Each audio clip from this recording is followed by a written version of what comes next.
In 2011, this monkey took a selfie with a photographer's camera. The photo became world famous, and the photographer claimed authorship.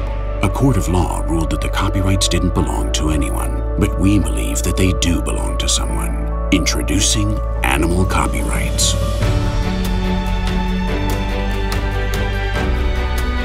The first copyrights for animals. WWF and Latin Stock have come together to create the first collection of images made by and starring animals.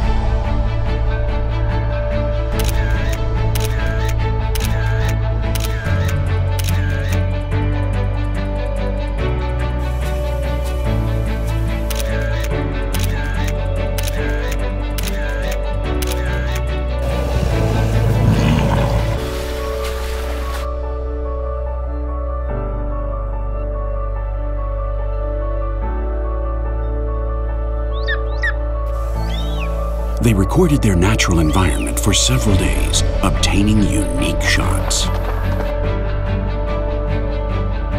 We selected the best photos out of those taken and created a collection that was put up for sale on Latin Stock.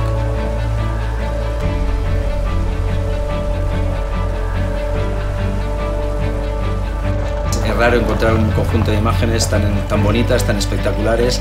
Es una gran iniciativa que nos permite conocer el punto de vista de los animales, de cómo se relacionan con su entorno y obtener fondos para destinar a su conservación de una forma muy diferente a como estamos acostumbrados. It's more than a copyright. It's a new way to treat nature.